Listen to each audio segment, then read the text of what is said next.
Marvelous Japan just had a 2-hour stream showing off the gameplay of the upcoming Rune Factory Guardians of Azuma. And let me tell you, in this stream we get to learn so many exciting new details about the farming, building, romance, dialogues and interactions, and we even get a little glimpse into the technical performance for anyone who was worried about that. Lastly, we are also hearing a few words from the director himself. I have once again translated everything for you, so please take it with a grain of salt. But without further ado, let's dive in and have a look at all the brand new details that have been revealed. We need to use our dancer abilities to purify the land of Azuma from the Blight. Some of these spots are poisonous, and as we purify them, they will reveal treasure chests. We also get a little glimpse of how battles work. For example, we can swap between a lot of different weapons and fight with an umbrella, but this umbrella also serves as a glider to soar through the air. We can have 6 characters in our battle party, each with different characteristics and fighting styles. Our party can include 3 main members and 3 sub-members that we can freely rotate and switch between. We can not only befriend monsters, make them our companions, or even mounts, we can also fight while riding our mount.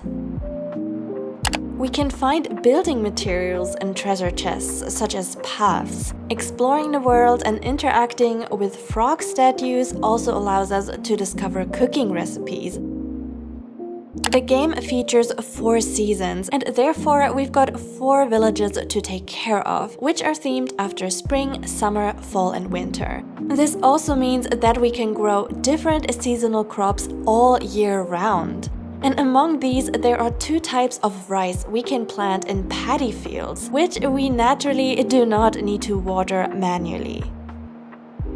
Construction can be done from 2 perspectives. We have the bird's eye view and we have the third-person view. Everything is conveniently aligned to a grid and can be rotated and placed freely.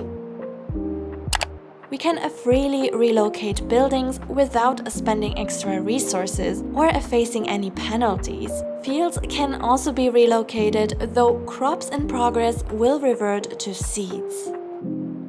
We can terraform, place fields, paths, ponds, and larger bodies of water wherever we want. Placed buildings grant different stat boosts to our character and sometimes even provide positive effects for the entire village. Those functional shops include blacksmiths, general stores, and hot springs that can be placed and used personally. We can also hire villagers to work for us, either to operate our shops or to do fishing, mining, or field work. The game offers 16 fully voiced romance options, same-sex marriage, the ability to have kids, and for the first time we even get the option to romance the other protagonist. And the director also confirms that we can date all 15 characters at the same time. Despite Kaguya and Subaru being fleshed out main characters this time around, we can still change the protagonist's name like in previous Rune Factory games. The director is aiming for a more mature tone with more in-depth dialogues and scenarios than ever before. They are also promising the largest amount of dialogue lines in the series so far. In previous Rune Factory games, we couldn't get to know a character deeply unless we confessed to them and started dating. But in Azuma, we actually get to develop a close bond first, and then we can decide later if we even want to pursue romance. The character interaction menu has significantly been extended. We get a lot of different options this time. For instance, we can talk about different subjects, give them a gift, or even prank them. The closer we are to someone, the more intimate interactions will be unlocked. Romantic interactions include, for example, holding hands, taking naps together, hugging, kissing, going on dates, and so much more. We can shuffle our 4 available options for interactions, potentially swapping them out with new ones. Each action consumes a set amount of in-game time and can trigger special cutscenes with extra dialogue. Rune Factory is collaborating with Sakuna of Rise and Ruin. This means Sakuna Hime from Sakuna of Rise and Ruin will appear as a free DLC character in the game, and details regarding this will be published at a later time.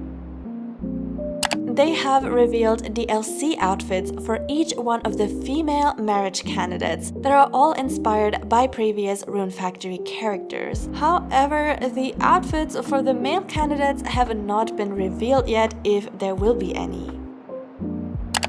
The performance looks fairly smooth so far.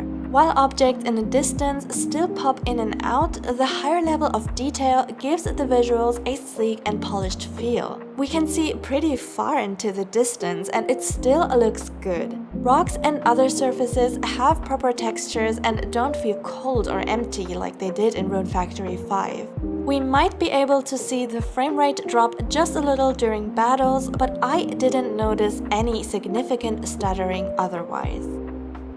The game's director Maekawa is a big fan of the Rune Factory series himself, and he seems both nervous and excited to see if Guardians of Azuma will meet our expectations. Finally, he is asking for everyone's continued support to hopefully ensure that the franchise continues to flourish for another 10 to 20 years.